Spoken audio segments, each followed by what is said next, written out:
Liga aí, liga aí, liga aí, liga aí, liga aí, liga aí. Agora na Rádio Ives, programa Diga Aí, um programa para mexer com suas referências musicais e culturais. A apresentação do cantor e compositor Alisson. Vamos conhecer a produção de artistas independentes de Sergipe do Brasil. Então, diga aí, cola com a gente. E aí, pessoal, diga aí mais uma vez, né, nessa semana. Temos, como sempre vocês já sabem, né? Vocês que já nos acompanham, já sabem, toda semana a gente tem convidados, né? Um artista ou uma artista sergipana que vem aqui conversar com a gente para falar, né, sobre seu processo criativo, sua produção, né, musical. A gente trabalha mais nessa linha. Se bem que a gente é um programa que fala com artistas sergipanos da música, mas a gente também acaba indo para outros assuntos, outros temas, né? Bem, vocês já sabem, mas não é sempre bom a gente se apresentar, né? Que quem fala, essa voz que chega até os seus ouvidos é de Alisson. E esse programa, como a gente já falou aqui no começo, é para trazer artistas sergipanos para a gente ter esse contato com o público, para a gente conhecer um pouco mais, né, dessa produção, né, que esses artistas fazem. Bem, temos aqui um convidado, vou fazer uma apresentação rápida, porque a gente está apresentando aqui não um artista ou uma artista necessariamente, mas um coletivo. A gente já teve a participação aqui do pessoal do Rock Sertão também, né? Do Binho e de Danilo, que vieram falar sobre o Rock Sertão. E hoje a gente tem aqui um coletivo que também promove essa movimentação aqui em Sergipe, né? Mais especificamente no bairro Rosaels. Eu vou fazer aqui um pequeno resumo, uma pequena apresentação que eu fiz. Vai ficar mais a cabo aqui do nosso convidado para falar sobre o coletivo. Bem, o coletivo Inferninho é formado por moradores do bairro Rosaels, em São Cristóvão, Sergipe, junto a estudantes e ex-estudantes da UFES, jovens artistas engajados na cultura popular e de rua. Teve seu início em 2017, promovendo eventos nos espaços físicos da universidade e em repúblicas universitárias. Em 2018, passou a promover eventos na rua, tendo realizado ao longo das três edições, melhor dizendo, o Black Milho, né, que seria o São João do Inferninho. E também o bloquinho, né, do Inferninho, que aí acontece no carnaval, no período pré-carnavalesco, na verdade, né? Todas com essa intenção, né, realizadas nas ruas do bairro. Durante a pandemia, como a gente teve aquele processo todo, né, de suspensão das atividades presenciais, eles produziram também um podcast, né, junto com o coletivo Bueiro, né, chamado programa, né, Inferninho no Bueiro. Além disso, também o coletivo também já atuou na produção visual, né, tendo lançado o curta História de um Carnaval, né, com produção da Micaela Costa, e realizado também clipes com a banda Pseudo e outros artistas autorais. Estamos aqui para falar sobre o Inferninho com Danilo Duarte. Diga aí, Danilo. Olá a todos os ouvintes. É um prazer estar aqui, receber esse convite do Alisson, companheiro aí de muitos anos. Então, para mim é um prazer sempre a gente ter esse bate-papo. E aqui é uma oportunidade, né, para a gente falar um pouco do coletivo. Eu vim, infelizmente, sozinho, então eu vou dar a minha visão, né, mas o coletivo Inferninho é construído por mais pessoas, um coletivo que tem uma galera muito importante para fazer acontecer, né, os eventos e etc. Então, eu vou falar, posso não ser tão abrangente quanto de fato o coletivo porque estou sozinho, mas eu vou me esforçar para poder assumir aí essa função de falar um pouco sobre. O cara quase fez uma entrevista de jogador de futebol, cara. Só... Aquele, né? Aquele compactozinho. Conquistar né? os 3 pontos, só falou, o professor pediu pra gente. Mas muita satisfação, Danilinho, você tá aqui, cara. Já era pra você ter vindo com a pseudo-banda, né? Com o Casói, né? Que a gente acabou, por conta dos horários, né? Da data, a gente não teve como você vir naquela oportunidade, né? Mas, enfim, a oportunidade apareceu, estamos aqui, né? Para falar sobre o Inferninho. Principalmente, né? Porque, só falando um pouco para a galera que está ouvindo, eu acho que além de trazer os músicos também, os artistas, também é importante a gente falar desses espaços também, né? Que são criados, né? Desses coletivos, né? Que a gente já teve alguns, né? Espalhados por Sergipe, alguns ainda duram, outros... Já terminaram, já acabaram, né? Os saraus já tiveram aqui, né? O Sarau de Baixo, por exemplo, aqui em Aracaju, né? Mas outros estão aí funcionando como um ensaio secreto também, né? Enfim, Rock Sertão no interior, né? Que ainda está rolando aí, né? 20 anos aí de estrada. E o coletivo também que tem essa vamos dizer assim, ter esse recorte, né?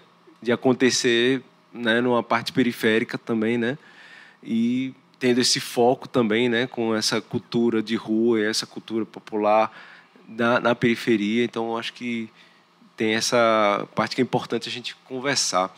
Mas eu queria saber, Dani, primeiro de você, sobre a questão do que é um inferninho, assim, para falar para a galera que está ouvindo. Tipo, pessoa que está ouvindo que não sabe direito. O que é o inferninho? Como é que você contaria um pouco dessa história? O que é o inferninho? Então, essa história, assim, o inferninho, quando ele começou, na verdade, o surgimento enquanto coletivo foi uma coisa muito espontânea, né? Que foi uma resposta a um contexto mesmo ali, onde eu e outros amigos, a gente que já trabalhava com música e com arte de um modo geral, estudantes da UFES, então ali moradores também do bairro, do Rosa Elze, a gente começou a tentar criar espaços para a gente se apresentar e não só a gente também, como amigos, né, e amigas da música e de outros tipos de arte, né, também. Então, a gente começou a fazer alguns eventos e a convidar ali o pessoal que mora, né, estudantes e moradores. Enfim, então a gente começou sem ser exatamente um coletivo, mas a gente começou a fazer algumas festas dentro da universidade, assim, de forma, digamos, clandestina, né? Porque na época não existia essa proibição explícita que passou a ter de fazer eventos dentro dos espaços ali da universidade, né? Hoje, atualmente, eu não sei como funciona, mas eu acredito que exista aí uma autorização prévia, etc. E naquela época, lá em 2017, a gente conseguia fazer alguns eventos sem esse impedimento, né, da prefeitura da universidade. Então, a gente começou a fazer eventos assim, e daí com voz e violão, com um sonzinho mesmo nosso, e com, na época, amigo que tocava rabeca e tocava pífano e tinha percussão e tinha essa coisa, e tinha apresentação de circo, né, e etc. Então, foi uma movimentação assim que a gente fez, e o nome surgiu mais por conta do... algumas pessoas moravam juntas em repúblicas. Eu morava em república também com outros amigos, e então o nome foi por conta de uma luz vermelha que tinha na casa de um desses amigos que ajudava a gente a construir esses rolezinhos assim, né? Por lá. E essa luz vermelha, a galera que passava assim ficava achando esquisito, né? A vizinhança olhava com aqueles olhos de quem tem medo. Então a gente alguma coisa estranha ali, né? Batizou de Inferninho e ficou. E aí, com o tempo, a gente começou a fazer mais eventos. Então, no ano de 2017, a gente fez muitos eventos assim na própria casa onde a gente morava, e a gente ficava mudando, né? Morava numa casa, morava em outra, mas a gente sempre conseguia fazer. A gente teve um momento que a gente morava em uma casa assim até com um espaçozinho mais bacana, que a gente conseguiu fazer alguns eventos e tudo, e isso foi gerando, né, uma movimentação. A galera começou a conhecer o Inferninho como coletivo, e daí, a partir do que a gente nem viu, a gente já tinha ganhado uma dimensão assim bacana, né, de conhecimento, e a gente começou a ver que não fazia muito sentido fazer em casa, porque primeiro era um estresse totalmente assim maluco, né, de se fazer evento dentro da sua casa. Tanto você interno, perde a casa, tanto, né? Interno quanto com a vizinhança, né? Pois é, e daí a gente teve vários problemas com vizinhança, e então a gente começou a correr atrás assim de fazer na rua, né? Então, a partir do momento que a gente fez os primeiros eventos, que foram o carnaval, que a gente utilizou a parte de dentro da casa, mas também utilizou a parte da rua, funcionou, deu certo, e a gente continuou fazendo. E o São João e os carnavais na rua do Rosa Elze, né?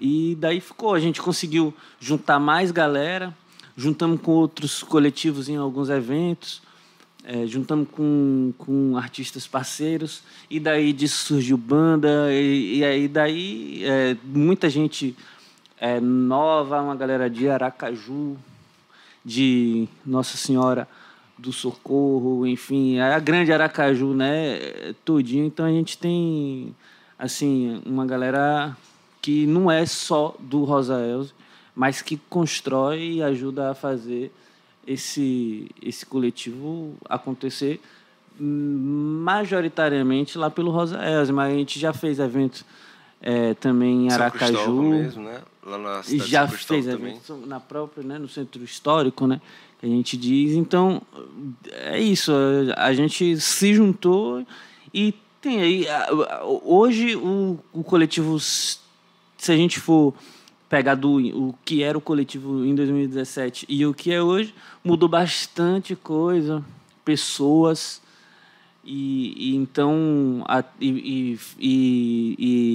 forma de agir, etc. Mas acho que a ideia continua sendo a mesma, que é realmente de fazer uma movimentação cultural mais inclusiva possível, mais abrangente assim, para um público diversificado, um público livre e não necessariamente jovem, mas com um espírito aberto, né, para entender ali todas as implicações da ação artística, né, que afinal de contas, quando a gente trata de arte, a gente não está tratando de política também, né? Uhum. Então a gente começou a fazer esses eventos e estamos aí até hoje do jeito que dá, né? Assim, e com uma galera que continua acreditando e sempre colando junto com a gente. Então estamos aí, né? Ainda, né? Estamos na mesma luta. E com a mesma ideia, fazendo para engajar mesmo as pessoas e juntar as pessoas e fazer e mostrar principalmente que na periferia existe muita coisa boa, bonita e que é importante, né? E que tem pouca visibilidade, então a gente tenta ser um veículo ali de visibilidade para os artistas locais, principalmente ali, galera do bairro e a galera independente, né? Pelo recorte que você estava falando aí, inicialmente parece que o Inferninho começa assim, com música, né? Estou falando assim, enquanto linguagem artística. E depois ela começa a ampliar. Como é que se deu esse processo, assim? Em qual momento foi entrando outras... Você disse que foi colando uma galera depois, né? Depois que foi saindo da universidade, que vocês foram sendo convidados a não fazer mais eventos lá. E aí, como é que se foi entrando assim, essa outra galera? A galera foi chegando espontaneamente e foi trazendo as ideias? Ou vocês, dentro daquele núcleo inicial, foram tipo convidando outras pessoas? Né? Galera, agora vamos colocar, sei lá, uma coisa de cinema, ou então uma coisa de... Como é que foi esse processo, assim?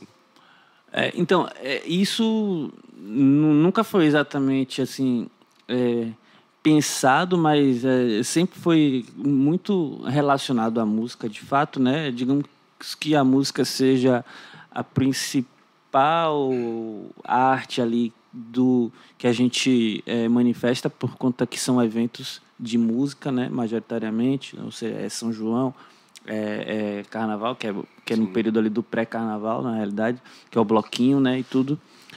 Mas quando a gente faz os cortejos, a gente sempre convida o pessoal de malabares, né, de circo. E então tem, por exemplo, o Adriano que de Lagarto, de Aracaju, sim. Enfim. Perna de pau também. Perna de pau. Ele faz fogo, solta fogo pela boca e faz malabares. E a gente já teve vários outros tipos de arte assim, circenses, né? Artistas circenses participando dos nossos cortejos. A gente faz sempre questão dos cortejos ter essa arte de circo, né, junto. E o pessoal do cinema foi uma coisa que foi algo natural, aconteceu assim, de a galera juntar. Então a gente tem até um doc que trata sobre o bloquinho, que é a história de um carnaval que foi de direção e de Mica, né? Que também faz e fez parte do coletivo. Tem a questão do podcast, por exemplo, que foi uma necessidade de não ficar na inércia por conta da pandemia. Então, daí a gente teve que fazer, né, o podcast, e a gente convidou muita gente. Vocês fizeram uma parceria, não foi com a Rádio Bueiro, né? Isso. Na verdade, até o convite partiu, né, de Jana, que é do Coletivo Bueiro, e daí a gente sentou, assim, não sentamos juntos virtualmente para discutir isso, né? E aí a galera topou e a gente fez. Mas a galera do design, né, que faz as artes, isso é o pessoal, como a nossa amiga Rô, que está com a gente há muito tempo e ela sempre faz esse trampo de fazer assim digamos a questão visual, né, do desenho, de fazer a arte, cartaz e dar essa identidade visual para o coletivo. Tem também o próprio Fabinho Arikawa, que também já fez muita coisa junto com a gente, que também é do design. Então, naturalmente, essas pessoas de outras linguagens, por estar próximos e por colaborar, por topar fazer, a gente começou também a acabar incluindo, né, isso. Então, hoje a gente tem, por exemplo, as camisas que a gente já fez, já vendeu e pretende até fazer mais, que é uma forma de a gente conseguir alguma coisa, levantar algum recurso, né? Também que é de arte de rua.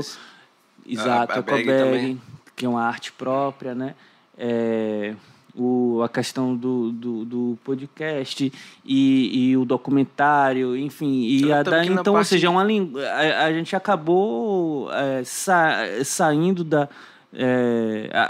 abrangendo, né, outras linguagens de uma forma muito espontânea, que não foi exatamente pensado, mas uma coisa que a gente sempre deixou aberto foi a possibilidade, e também, apesar de não ser pensado, mas já era do interesse de todo mundo sempre incluir, né, o trabalho dessas pessoas, porque a intenção sempre foi e permanece sendo a de mostrar que tem gente que trabalha com arte, com cultura, né? Gente que é jovem, gente que está aí e que tem uma vivência de periferia, de interior, que não está exatamente ali nem nos centros, e não tem nem muito parente, né, com bala na agulha. Então a gente precisa se juntar e se mostrar. E por isso que sempre que a gente faz, a gente tenta convidar a galera do próprio Rosélia, que tem uma movimentação sinistra lá, muito, muito forte e de altíssima qualidade dentro do rap, né? Que os coletivos que tem por lá e que a gente já fez evento junto.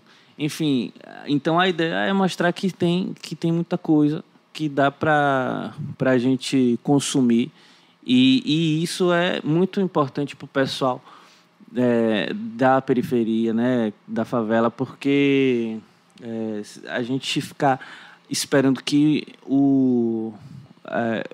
a ação parta do público, assim, né, do servidor público, não vai partir, né? Não vai partir. Então, digamos assim, é uma tentativa de cavar espaço, né? De cavar uma vitrine.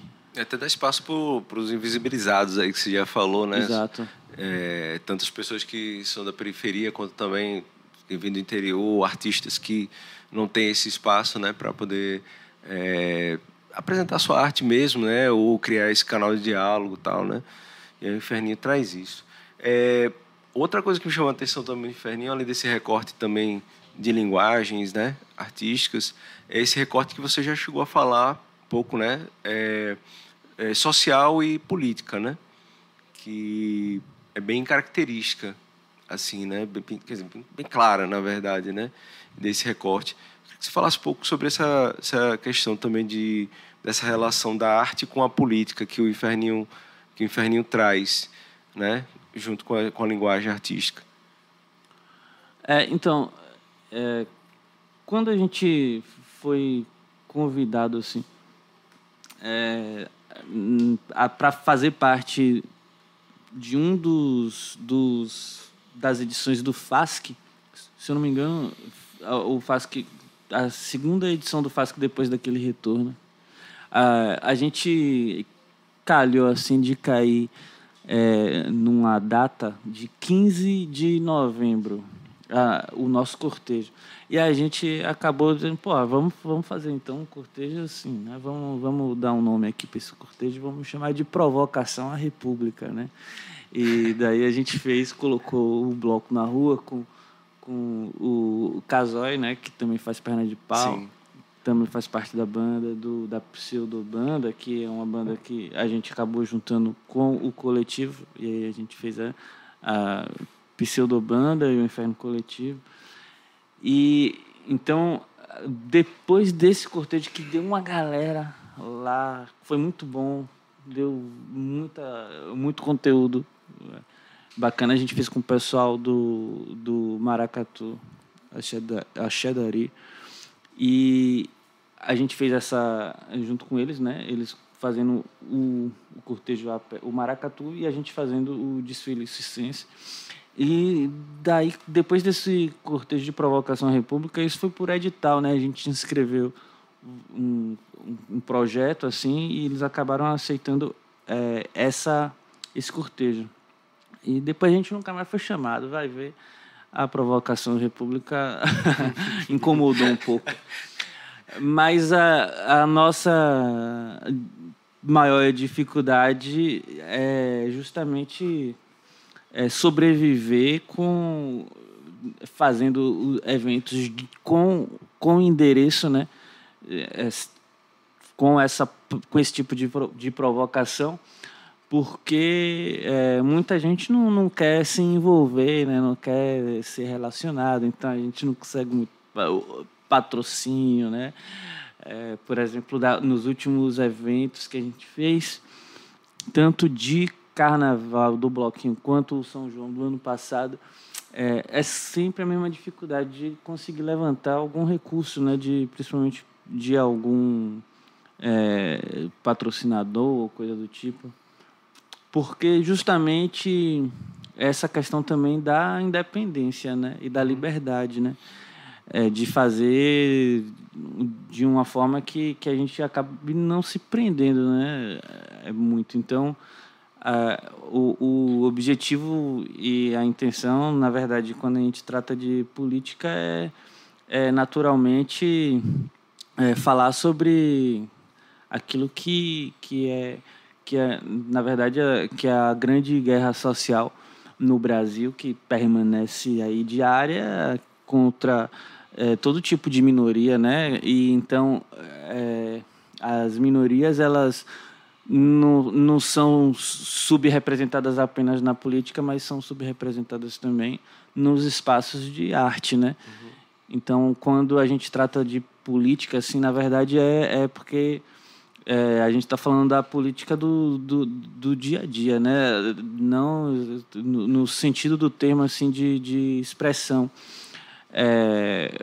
individual, mas que se torna coletiva, né? Porque ali quando a gente está tratando da marginalização dos corpos das pessoas da favela, né? Negros e negras e travestis e trans. E então tudo isso a gente tenta trazer para o nosso diálogo, né?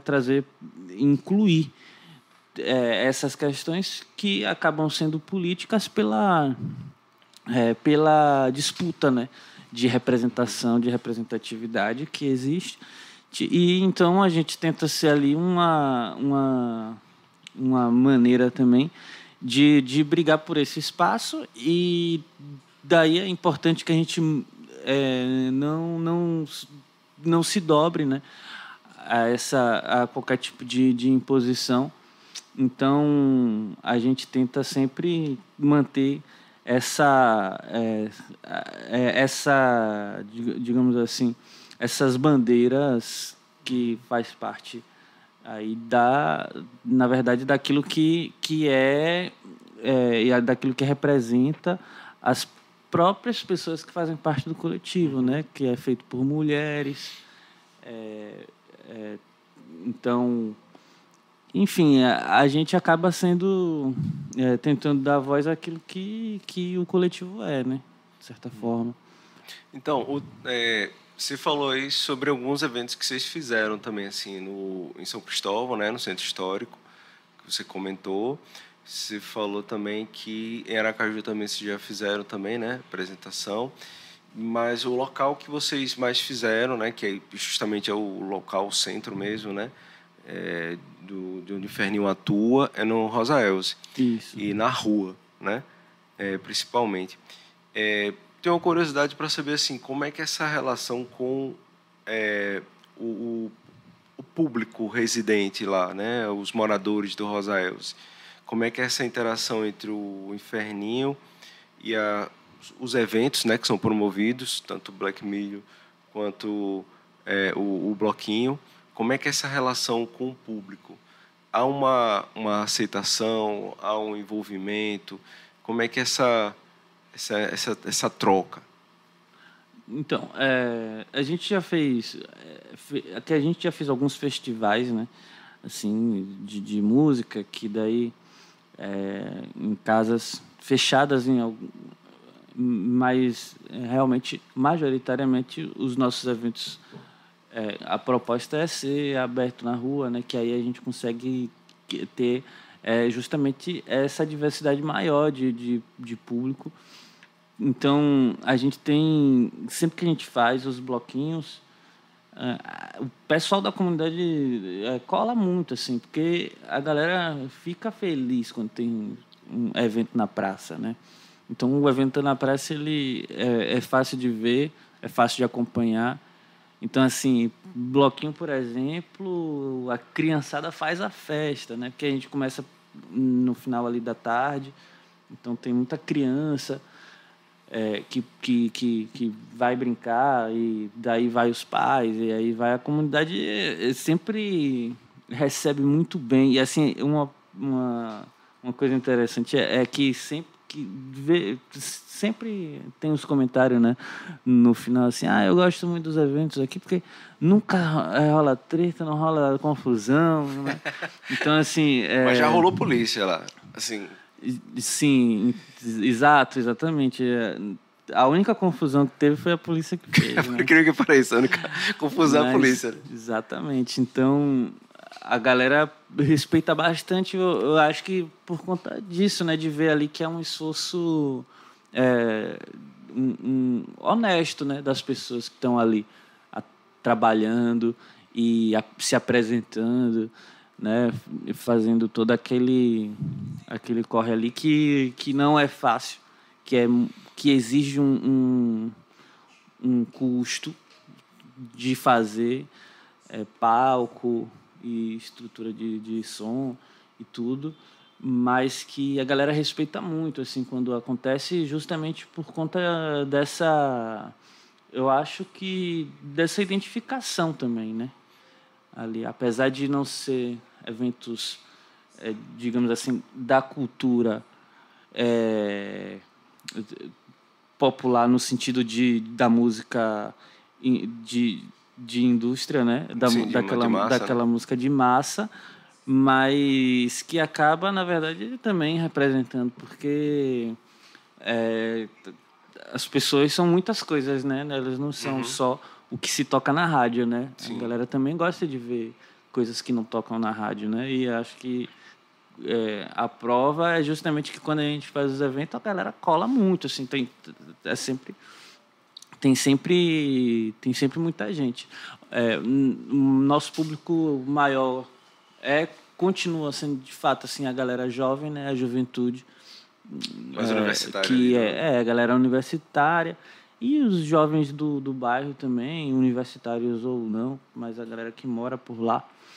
E daí, no caso, estudantes que não moram lá, mas que sabem que vai ter e vai, continua sendo esse o nosso maior público, assim, porque é o boca a boca, né, que eu acho que acaba sendo o maior, além da internet, o maior divulgador, mas rola esse apoio também do pessoal local, que até o momento nunca foi um empecilho, digamos assim, a gente não quer essa festa aqui de ter morador, por exemplo, denunciando ou ligando para a polícia para acabar o som. Isso nunca rolou. Mas teve uma coisa interessante que eu posso tentar contar rapidinho, que faz parte da abertura do doc, A História de um Carnaval, que é um trecho de um áudio que a gente recebeu por WhatsApp. Esse áudio chegou assim para a gente por conta que a gente, pelo fato de a gente sempre fazer o bloquinho, a Prefeitura de São Cristóvão, ela apoia sempre esses eventos pré-carnavalescos, né? Então, a Prefeitura de São Cristóvão, a partir do momento que a gente começou a fazer os eventos na rua, o bloquinho, eles sempre apoiaram, como eles apoiam os outros bloquinhos em São Cristóvão, ao redor de São Cristóvão, né? Eduardo Gomes e tudo. E Rosa Elze. E também os que acontecem no Centro Histórico. Então, foi formado um grupo, e a partir desse grupo esse áudio chegou, e é um áudio assim falando de tudo, das coisas mais preconceituosas que a gente pode ouvir alguém falar sobre a festa, né? Mandaram diretamente para você? Não, mandaram para uma pessoa que chegou a compartilhar nesse grupo para poder dizer assim, olha o que está acontecendo, né? Onde a nossa juventude vai parar, esse tipo de coisa assim, sensacionalista. Sim. E esse áudio até virou parte do intro, né, no doc, é o iniciozinho do doc, é muito engraçado. Mas assim, daí a gente vê ali, na verdade, destilando todo tipo de preconceito que pode haver, né? Mas fora isso que na verdade era uma senhora que estava tentando atingir ali a gestão da política. Na verdade ela estava tentando falar de política, estava tentando fazer uma crítica à política e aproveitou o nosso evento ali para usar o nosso evento de como é que se diz assim? Malhar o Judas, né?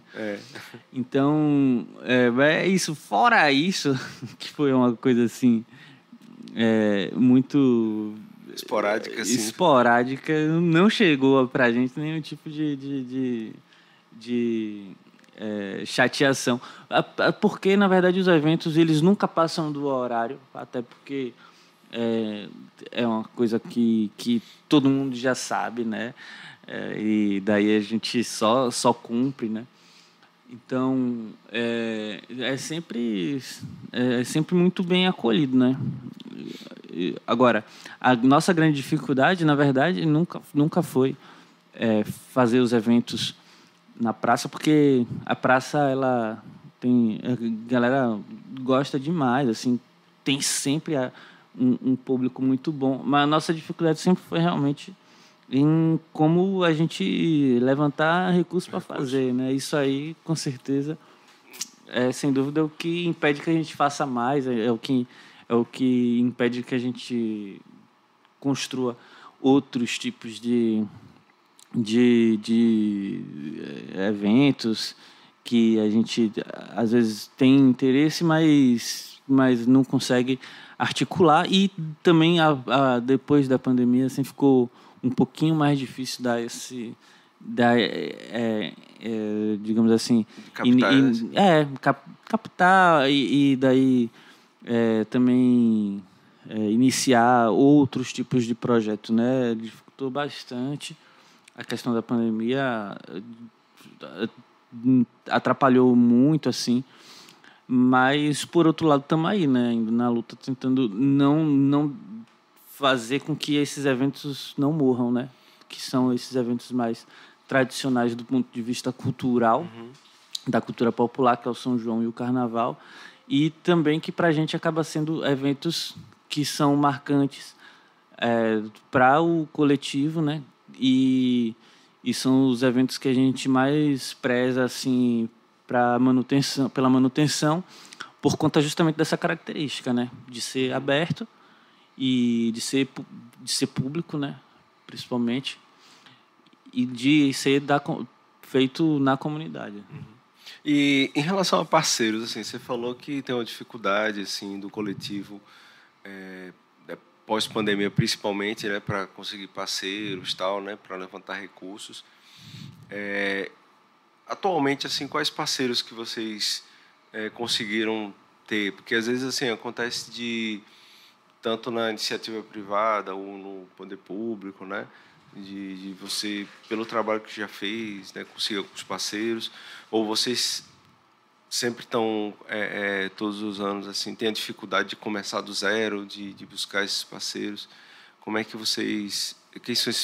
Quais são os parceiros que vocês têm e como é que vocês vão buscando, no caso, essa captação de recursos? Então, assim, antes da pandemia, a gente ainda conseguia, por exemplo, levantar um recurso assim,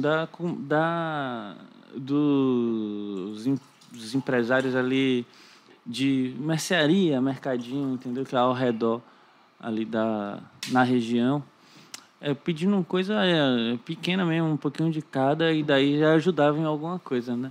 Depois disso ficou um pouquinho mais difícil também, porque o pessoal perdeu muito ali na região por conta da paralisação da UFSS, que ficou 2 anos sem aula presencial. Então, o comércio muita gente perdeu, né? É porque gira muito em torno Exato. da universidade, né? Então, ali, os comerciantes, eles ficaram sem margem para qualquer tipo de investimento, né?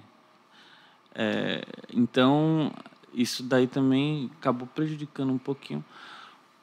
Mas não tem parceria assim de setor privado. E o setor público é a prefeitura que continua hoje, né, felizmente dando esse apoio. Por exemplo, nos bloquinhos, a prefeitura sempre apoia com alguma coisa, tipo assim, questão de banheiro químico, Sim. que seria um custo para a gente. A prefeitura consegue muitas vezes apoiar nesse sentido, que é o que eles fazem com todos os bloquinhos, né? E também com a banda de frevo, que é uma coisa que a gente sempre coloca e a prefeitura sempre dispõe, que é uma coisa também que eles fazem para os bloquinhos que precisam, né, desse aporte de banda de frevo.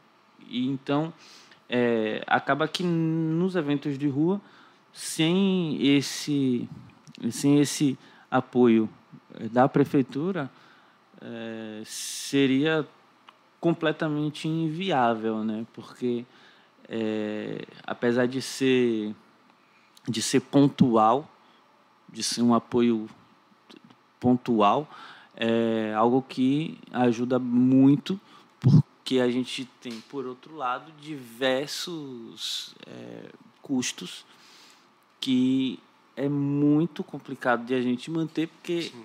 A gente basicamente tenta repor os gastos dos eventos que a gente faz ali montando um bar, né, e vendendo as coisas no bar.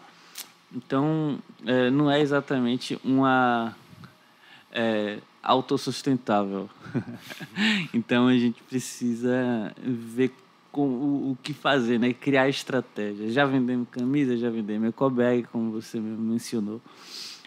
Mas isso a gente precisa de tudo isso e ainda mais alguma coisa, né? Então, a gente é o tempo inteiro pensando como é que a gente vai fazer, né? Como é que a gente faz o próximo. Mas a ideia é também tentar diversificar os tipos de eventos. Às vezes até a gente está pensando em fazer eventos, por exemplo, para divulgar, para passar curtas, né? Às vezes selecionar alguns curtas, mas fazer eventos assim também, né? Com outros tipos, não só voltado para a música, mas voltado também para o que seria aí voltado para o cinema, né? Em praça pública mesmo? Assim, isso, na rua. Entendeu? Então, e de repente voltar para a UFES, porque é uma coisa também que a gente saiu e não voltou mais, e eu acho que tem espaço para isso.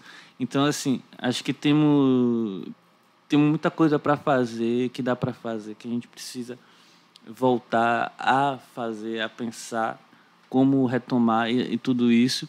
Mas não existe nenhuma parceria cravada com nada. Então, a gente vai de acordo com o contexto de cada coisa, né? De acordo com a necessidade também.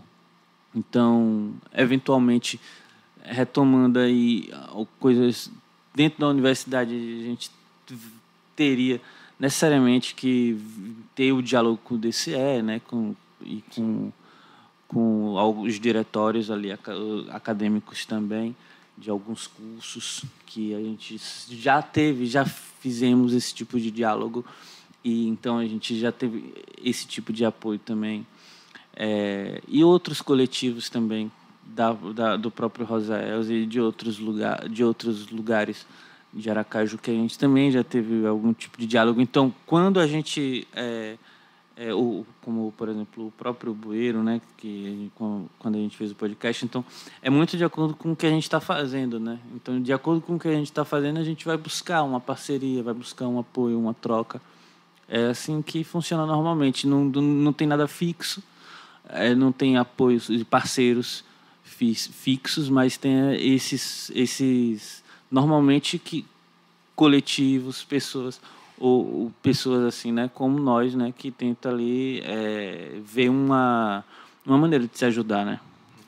Vocês têm, eu falei sobre a questão dessas parcerias também, assim, mais econômicas, vamos assim dizer, né? Ou com sociais mesmo, no caso, políticas, melhor dizendo, né? No caso do poder público. Mas como é que você vê, como é que você analisa, assim, as parcerias com outros coletivos? Coletivos, eu digo mesmo, assim, né? Mesmo tipo que vocês têm, né? Políticos, sociais, culturais, né? Tendo em vista que a gente percebe um pouco mais assim de alguns coletivos vindo ou no interior, nas periferias, tal, né? Vocês têm alguma conexão assim com essa galera também, ou vocês pretendem fazer algumas conexões com esses grupos assim? Não temos, mas seria muito interessante, né? Fazer essa roda, né? Fazer principalmente uma roda para sentar essa galera que faz, porque tem muita gente que faz assim, né? Como nós fazemos, tem muita gente que faz em outros lugares, né? Mas como muitas vezes a gente fica, de fato, delimitado ali no nosso território, então a gente acaba não tendo muito diálogo com... Mas assim, eu pessoalmente, particularmente, antes do coletivo Inferninho, eu já tive muito esse contato com o pessoal de Sarau, né, com a galera do Sarau, porque você mesmo sabe Sim. que participamos, né, de muitos sarais e eventos semelhantes em Lagarto, em Simão Dias. Então eu conheço e eu sei que tem essa galera que continua fazendo. Hoje estou mais distante porque já tem muitos anos que eu moro ali, né, em São Cristóvão, então eu acabei me distanciando e me voltando para essa questão do coletivo, né, do coletivo Inferninho. Então acabei me distanciando, mas eu sei que continua tendo, né? E também uma coisa que acontece, e naturalmente acontece, é que as coisas vão se renovando e novas pessoas vão surgindo. Então, quando a gente tá lá em Lagarto, em Simão Dias, alguns anos atrás, né, fazendo ali com o pessoal, ajudando a construir tudo, aquelas pessoas que a gente conhecia, muitas delas já não estão mais ali, né? Então quem está ali continuando levando ali o estandarte, como se diz, são outras pessoas mais jovens e com mais disponibilidade, e que às vezes a gente, por se afastar, acaba perdendo totalmente o contato, né? Mas é uma coisa muito interessante que a gente pudesse ter esse diálogo, né? Esse encontro aí de coletivos, né? Fazer um coletivo de coletivos, porque a experiência de cada um ali, com certeza, vai contribuir para novas estratégias, né? Porque quem trabalha com coletivo precisa pensar estratégias para continuar mantendo esse coletivo, porque uma das coisas mais difíceis que tem não é fazer um coletivo, né? Não é iniciar um coletivo, é continuar com ele, né? Sim. Continuar fazendo ali as atividades que envolvem o coletivo. Porque, como você falou logo no início, né, muitos coletivos surgem, depois vêm e vão, né? Uhum. E é natural, isso não é também... não é um problema, né? Não são empresas, né? Mas assim, ao mesmo tempo também indica aí uma falta de atenção, e às vezes não é intencional. Eu acho que é muito por conta quantos anos de governo fascista tivemos, né? Durante esses anos, nesses últimos quatro anos, durante a pandemia. Então, foram muitos problemas políticos. Isso sem contar os 2 anos lá, né? De 16 para cá, né? Pós-golpe. A gente teve um golpe, né? Institucionalizado. A gente teve a gente teve uma mudança muito grande assim, nos últimos 10 anos, né? Principalmente do cenário político e acho que também desses desejos políticos também, né? Então, se a gente pega de 2012, 2013, 2014, eu acho que existia muito essa coisa de coletivo, de essa efervescência. Tinha os pontos de cultura também. E tinha essa coisa toda. E eu era muito jovem, assim, então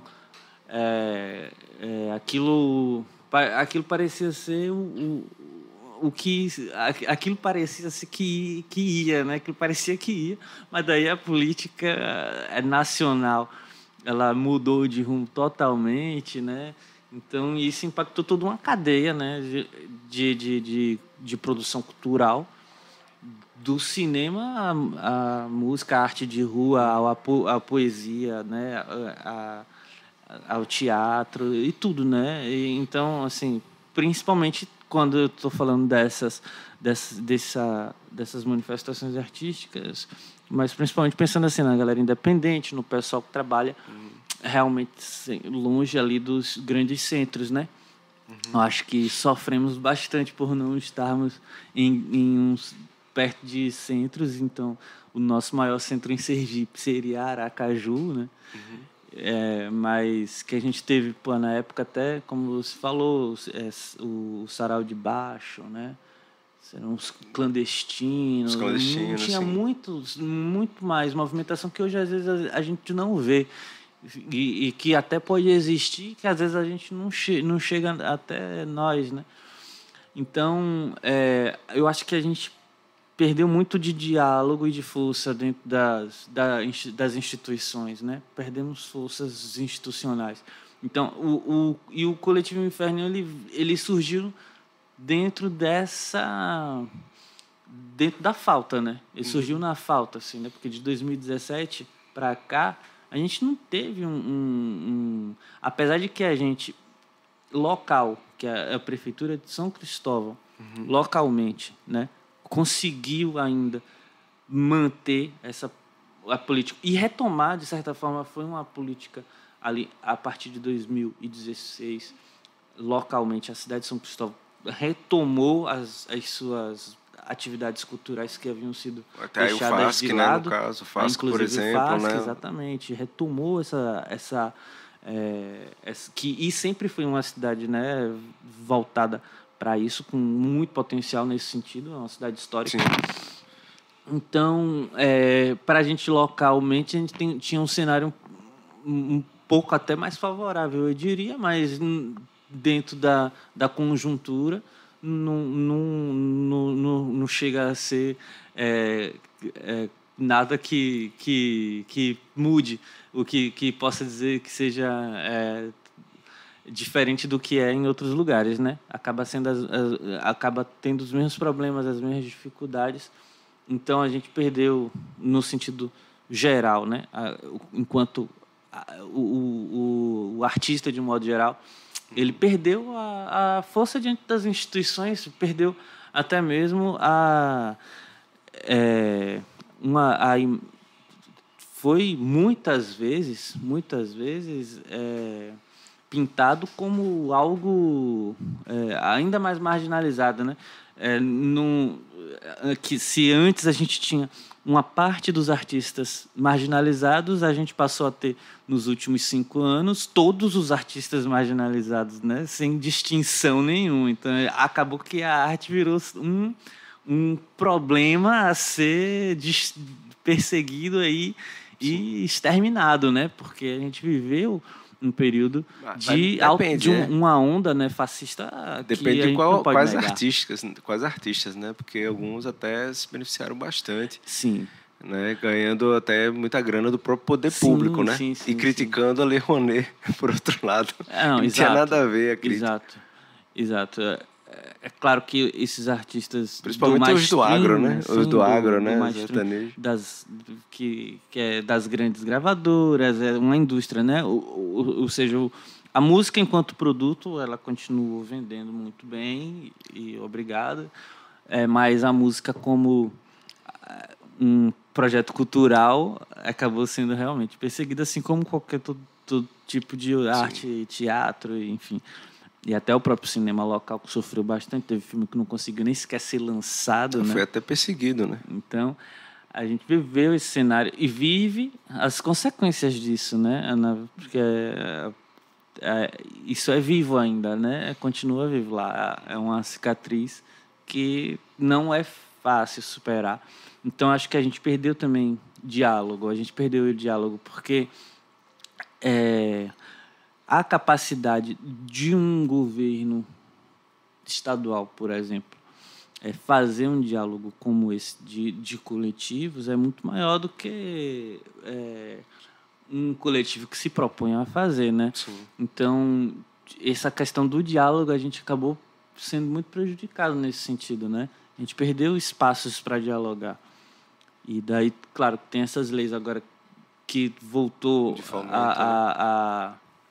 fomento à cultura, que voltou a criar essa esperança, né, para muitos artistas, né? Tem muita gente agora pensando, bom, será que agora a gente consegue fazer uma distribuição bacana desses recursos, né?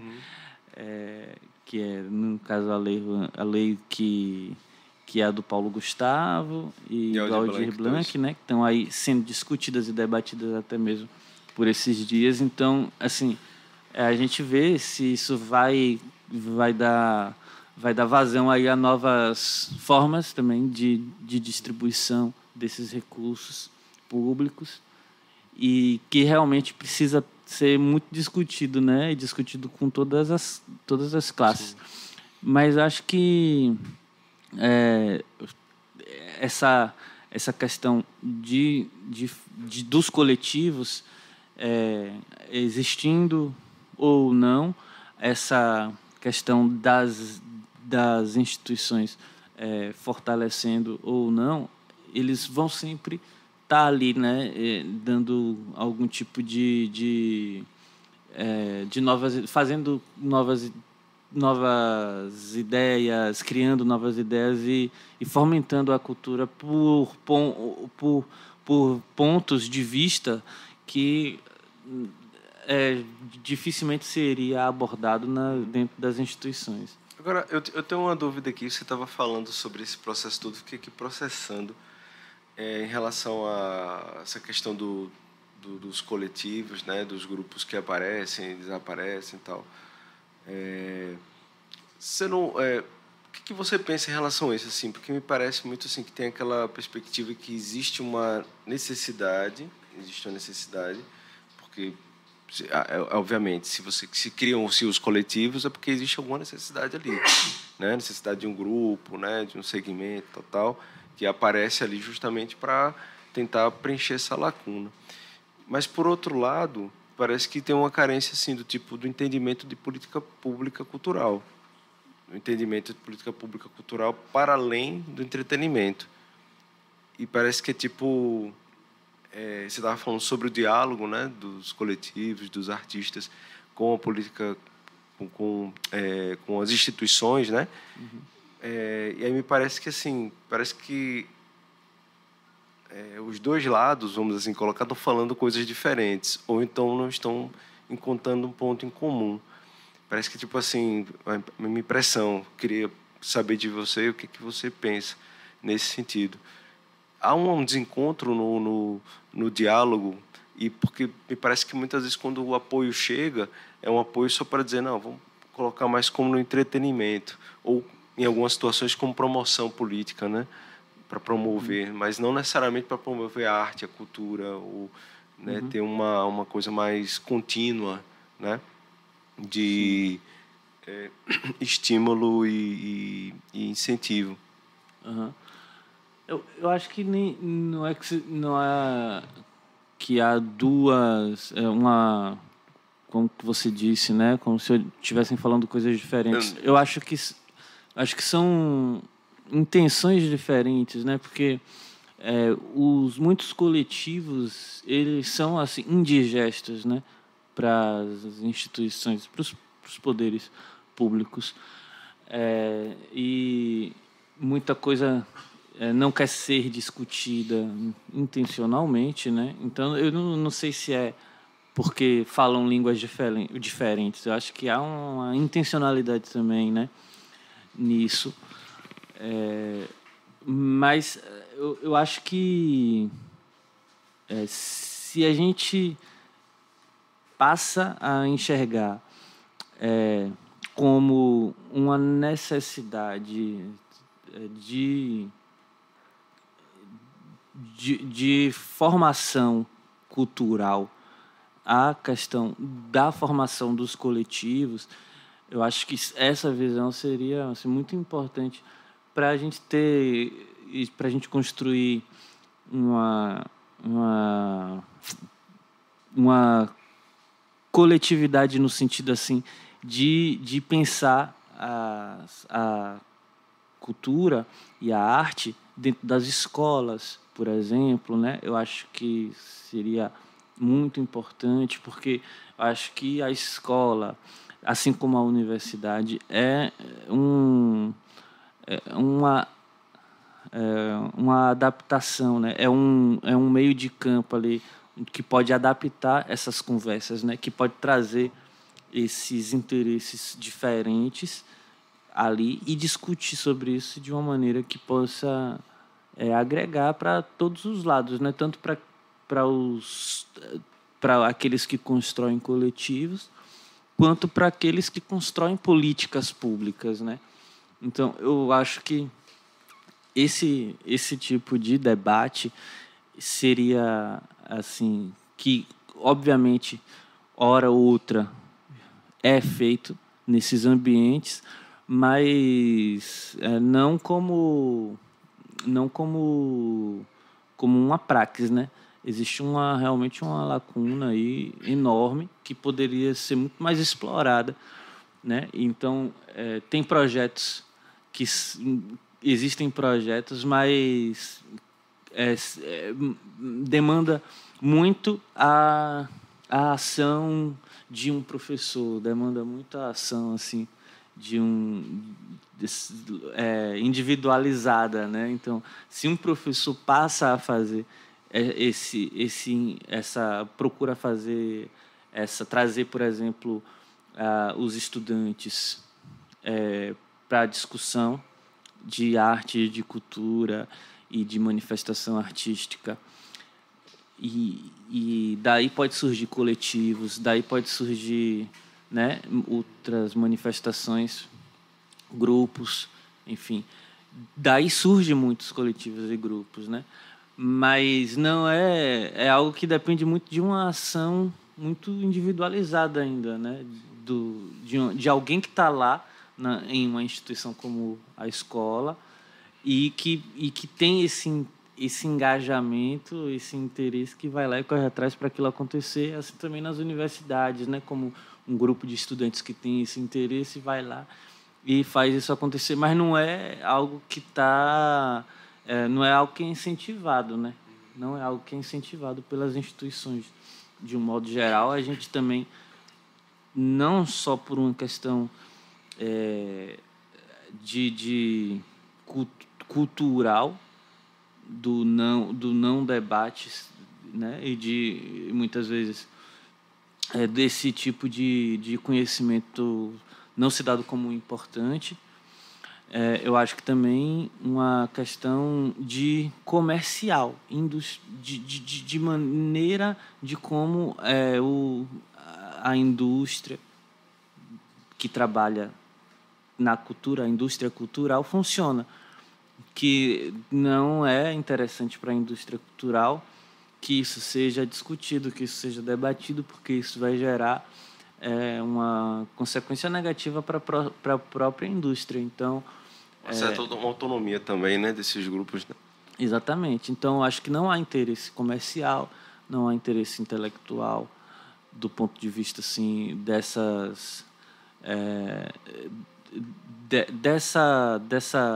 institucionalidade, e também não há esse interesse.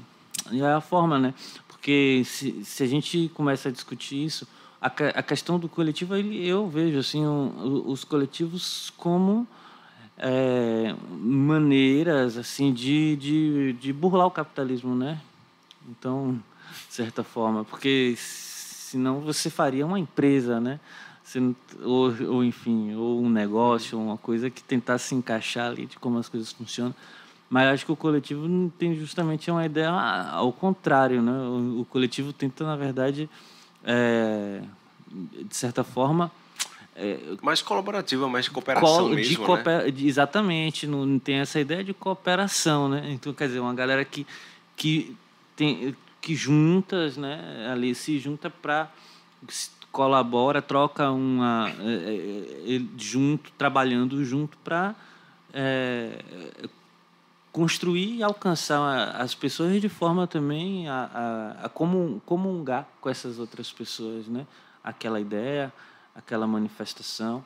Então, eu acho que talvez seja mais um problema de leitura de mundo que muitas vezes não se encontram, né?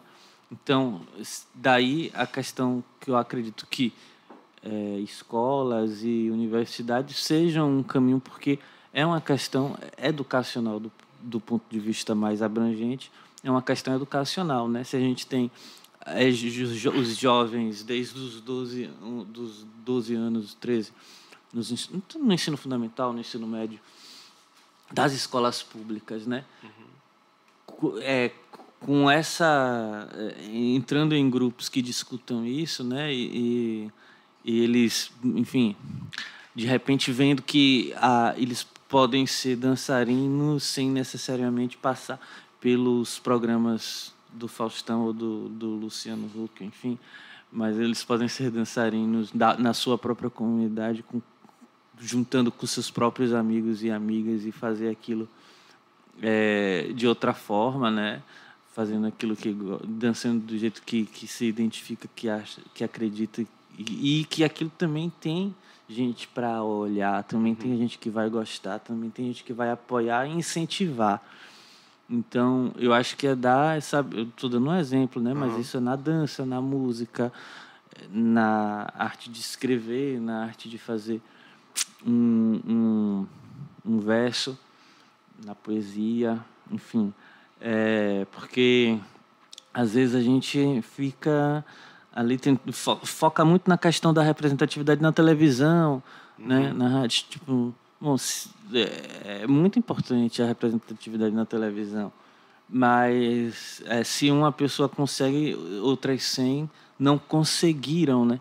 Então, eu acho que se a gente começar a discutir isso, começar a mudar a ideia de que não é para uma pessoa só conseguir, né? É para todo mundo conseguir, de certa forma, alguma coisa, né? Eu acho que a ideia do coletivo ela é interessante por conta disso. Ela faz todo mundo subir junto, né? Não é que um que se destaca ali, bom, esse é bom, esse aqui merece o espaço, mas tem uma de galera aqui que também trabalhou e se esforçou e se dedicou e se dedica e trabalha e se esforça, mas a TV ela é excludente, né? A TV que a gente conhece hoje, ela é excludente. O capitalismo é excludente, então... Eu ia falar isso. Então, foi mais profunda aí. Exatamente. Então, eu acho que é visão de mundo, né? Acho que é como as coisas funcionam, que se a gente for pensar muito sobre isso, vai incomodar, né? Então, a partir do momento que você entende assim que você não precisa vencer sozinho, né? E que, às vezes, a sua vitória sozinho não seja mais importante do que uma construção coletiva. Quando a gente começa a pensar sobre isso, incomoda e não é legal e não é uma coisa de interesse nem comercial e nem político, né? Então, eu acho que é mais nesse sentido. Eu acho que a gente precisa ir daí, cada um que tem essa ideia, essa proposta de construir na coletividade, de trabalhar isso do jeito que dá, né? Do jeito que pode. Então, acho que é muito difícil que isso venha a ser que isso mude por conta justamente disso, né? Que seria uma transformação e que eu acredito que vai acontecer, porque a partir do momento que a gente deixa de acreditar, perde o sentido de fazer, né? Então, eu acredito que isso vai acontecer, mas que é um trabalho que continuará sendo ingrato para todos que fazem, né? Essa construção coletiva. Ingrato no sentido da luta, né? É uma luta que ela não tem uma digamos assim, uma recompensa que a gente vê, uma recompensa visível, material, né? Mas ela é necessária, ela precisa que continue existindo. Então, eu acho que por isso que os coletivos existem, por isso que eles surgem e eles desaparecem, porque eles necessariamente precisam de pessoas com disposição suficiente para encarar, né, essa batalha, né? Eu acho que enquanto existem pessoas assim, né, com esse objetivo, os coletivos vão surgir, vão desaparecer, mas vão sempre ter alguém ali, né? E eu acho que quando um coletivo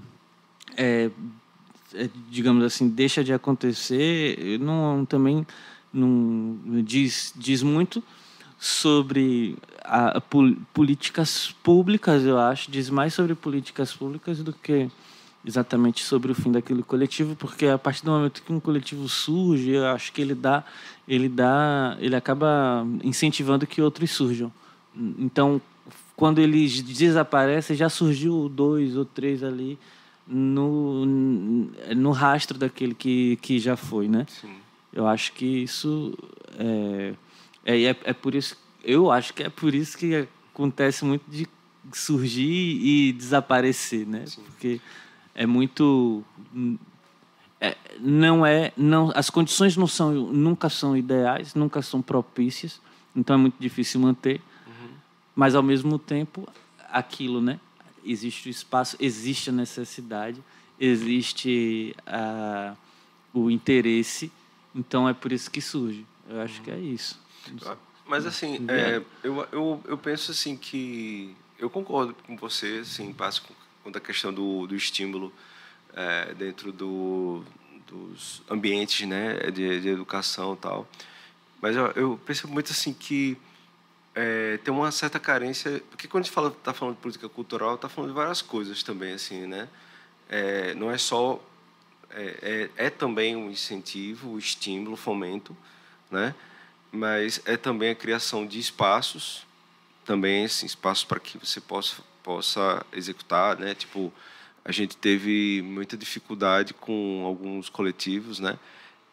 Em relação por acontecer em espaços públicos, às vezes ter intervenção, né, da polícia, de não poder, ou porque as pessoas daquele local, né, não queriam moradores ali, ou então, né, por exemplo, som de calçada, né, que passou por isso, né, de baixa polícia, tal, não, para com isso, né, ou no caso do clandestino também, que só anunciava, né, os locais, né, onde ia ocorrer poucas horas antes, né, do dia de ocorrer o evento, né, justamente para driblar essa ação, né.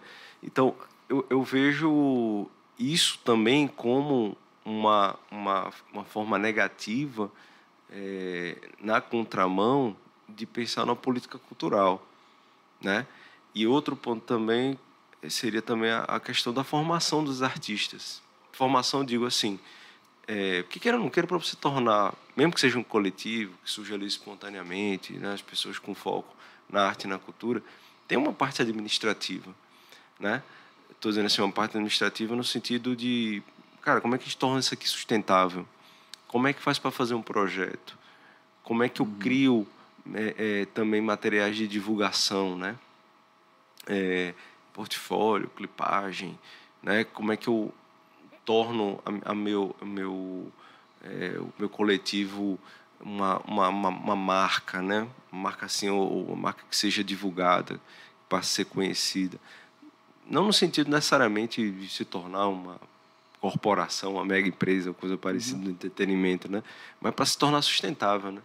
Eu acho que tem algumas dessas lacunas e nesse funcionamento institucional que eu falei, né, de repressão policial aí e tal, eu acho que vai muito na contramão, que parece que o Estado está contra os artistas, no sentido da produção cultural local, né? É como se não reconhecessem que fossem artistas, né?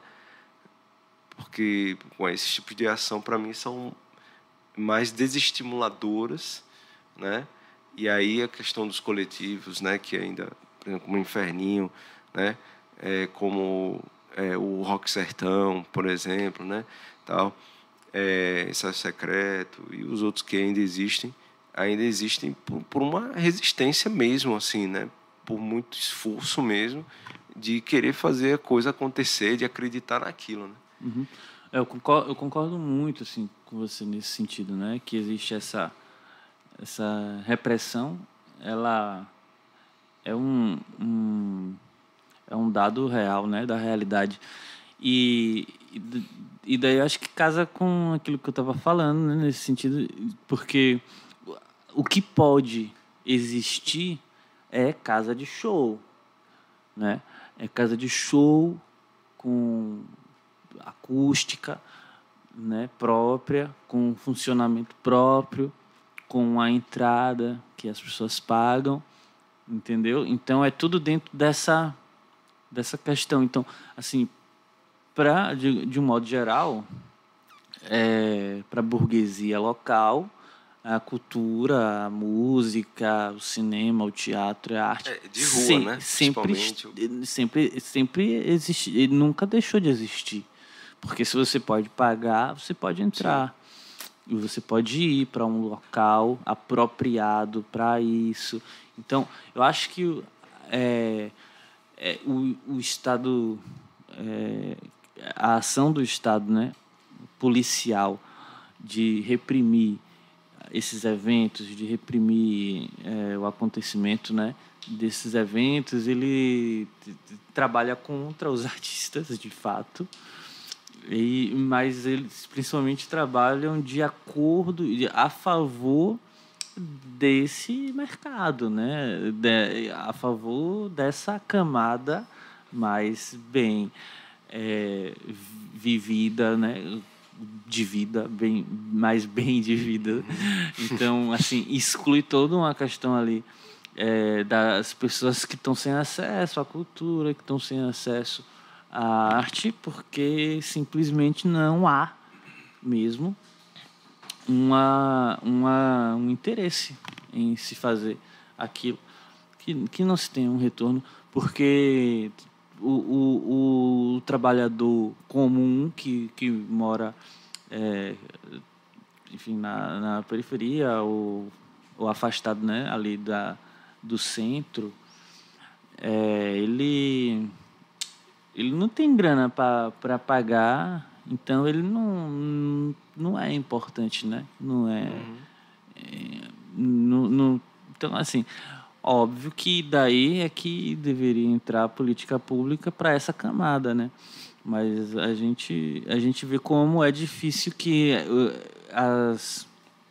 o dinheiro que ali destinado à cultura, que muitas vezes é junto com educação, então, né, para muitas cidades funciona assim, em muitos estados. É muito difícil a gente ver que esse dinheiro desses impostos que são destinados à questão da cultura seja revertido para essa camada, né, da população que não tem acesso. Então, as pessoas que não têm acesso continuam sem acesso, e as pessoas que têm acesso porque têm dinheiro para acessar, é assim que o mundo funciona, né, no capitalismo. Quem tem dinheiro para acessar é que muitas vezes acaba tendo acesso ao que, o que é feito pelo Estado. Muitas vezes uma exposição que é aberta ao público, mas que a galera da periferia nunca vai colar. Primeiro, porque não chega a notícia, e segundo, porque não tem nenhum tipo de afinidade com aquilo que está acontecendo, né? Então, acho que é muito nessa questão, né? E também, daí é claro, né? A própria periferia e a favela, e também pelos interiores é o que acontece, a galera cria, né? Tanto que a indústria cultural, querendo ou não, precisa engolir muita coisa que a periferia criou, né? Precisou engolir e assimilar, mas daí vem o trabalho do capitalismo para justamente fazer alguns vitoriosos e usar aquilo como exemplo da vitória daquilo, né? Inclusive até da narrativa. Da narrativa, e dizer assim, a favela venceu, beleza? Alguns artistas da favela realmente venceram, né? Mas a favela continua sem o saneamento básico necessário. Então, quer dizer, não é uma questão batendo a porta também. Não é uma questão só da cultura, né? É todo não é uma questão apenas do setor da cultura. Basicamente todo o que o Estado devolve para a camada da população ali mais classe média alta, né? Iluminação, saneamento e cultura acaba sendo a mesma coisa. Então, eu acho que, de fato, são coisas que estão relacionadas, né? A política e a cultura, nesse sentido pragmático. Então, o trabalho dos coletivos acaba sendo esse, né? De fazer dessa tentativa de justiça social, essa tentativa de certo modo, de ocupar ali aquele espaço que se fosse corretamente distribuído pelos poderes públicos, de todas as camadas ali, né? Estadual, municipal e federal, talvez fosse muito diferente, né? Talvez fosse muito diferente. Então, acaba que muitos coletivos e muitos eventos surgem nesses espaços, nessas aberturas, mas como você disse, né? Com estratégias para não serem reprimidos, com estratégias para não serem aniquilados ali pela própria força repressora do Estado, né? Então é muito complexo, mas por outro lado necessário para que se construa pontes, que se construa diálogo, se construa e que seja visível porque quando você vê um evento sendo acabado, por exemplo, o clandestino, que é um exemplo aí bom, um evento que cola pais, mães, crianças, entendeu? E quando você vê aquilo ali sendo reprimido, aquilo também é um choque de realidade até para quem está ali como público, dizer, pô, é sério que é assim que o Estado trata, tá ligado? Isso.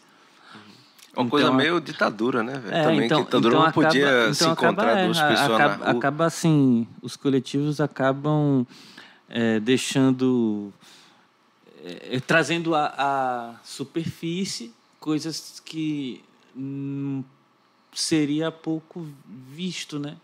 Que fica muitas vezes, como a gente já teve, né, evento na praça, que mesmo com a liberação, né, da prefeitura, liberação de todos os órgãos, já teve polícia agindo de uma maneira absolutamente desproporcional, assim, de subir no palco, que ali era o coreto, né? De subir ali e sacar a arma, entendeu? E dizer, botar a arma na cabeça do baterista e dizer, para de tocar agora. Então, assim, aí quando a gente está a construir esses espaços é também muitas vezes deixar visível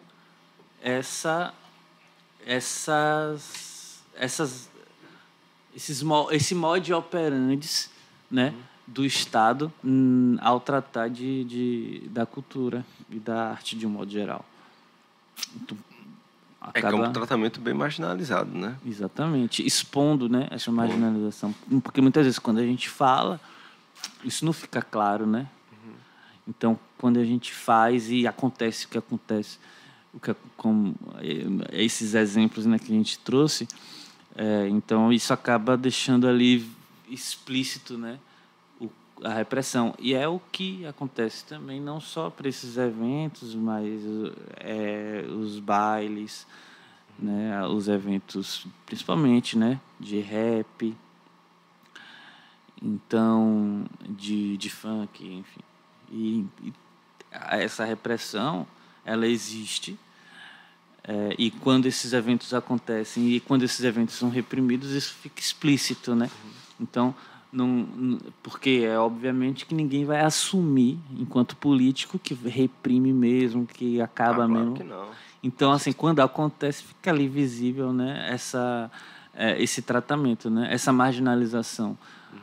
Aí faz todo o sentido existir coletivos, existir essas construções independentes, que é a forma de muitas vezes, de fazer com que muitos expressem, né, e se expressem. Danilo, a gente já está chegando, próximo do final aqui, mas eu queria perguntar para você só mais uma coisa, assim, em relação aos eventos assim que o Inferninho já promoveu, tanto o Black Milho quanto o Bloquinho, entre outros eventos que vocês promoveram. Quais são assim as cenas ou cenas marcantes que você viu durante esses eventos que vocês promoveram e que meio que estimularam vocês a continuar? Dizer assim, isso aí me deu combustível para continuar, né, mesmo com toda a dificuldade. Qual foram as cenas assim, né, que você viu que deu esse combustível? Então, não vou dizer uma cena exatamente, mas acho que o que faz as pessoas continuarem no coletivo, continuarem com o interesse, né, com a intenção de fazer e de continuar fazendo, é o momento, né, do acontecimento ali. O momento em si é uma coisa que a gente sabe que acaba sendo assim, momentos raros, coisas raras, né? Momentos raros que é quando a gente vê todo mundo, você olha assim e você vê a galera toda curtindo aquilo de corpo e alma, né? Você vê a alegria, né? A liberdade, né, de dançar, de curtir, entendeu? De cantar, de festejar, de comemorar, né? De saber que está vivo e por isso está ali, né? Celebrando. Então, eu acho que eu resumiria dessa forma, né? É a celebração da vida, né? A gente vê ali a celebração da vida mesmo. Acho que isso que é impagável para mim.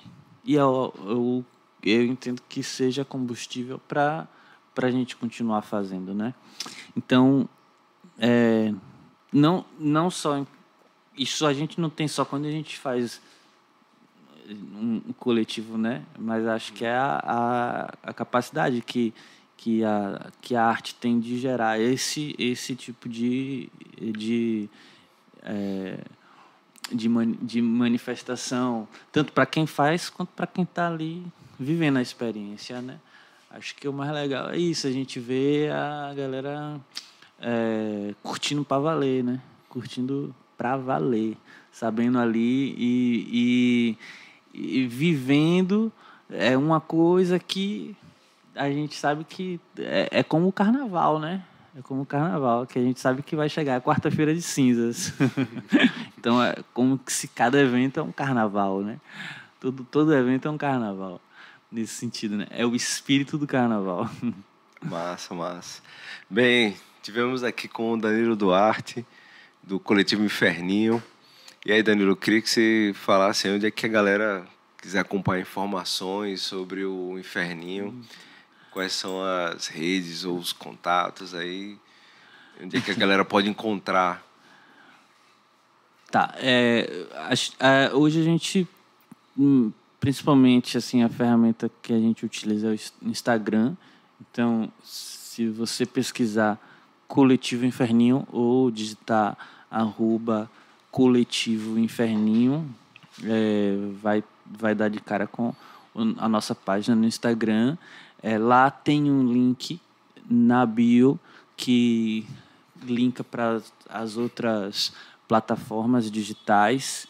E então tem um canal no YouTube que é o Inferninho Produções. Então você pode botar também /Inferninho Produções sem tio e sem acento, que é o nosso canal, ou então pesquisar no YouTube, né, o canal Inferninho Produções, que tem alguns vídeos, tem os vídeos da Pseudobanda e alguns vídeos assim. É isso. Os outros links a gente consegue a partir do Instagram. Tem o Twitter, mas a gente não usa muito, então não adianta não vale a pena divulgar assim. Mas tá tudo lá, os links, né, para os trabalhos que a gente faz, principalmente para também quem quiser ver, né, os programas que a gente gravou de podcast, tá lá. Então eu indicaria principalmente no Instagram pesquisar por Coletivo Inferninho ou @Coletivo Inferninho e dar uma olhada lá.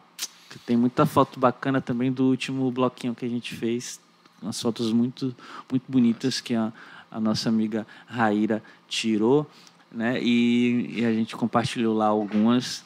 Então é isso. Massa. Obrigadão, Danilo, aqui por você ter vindo, cara, e falar aqui sobre o Coletivo Inferninho.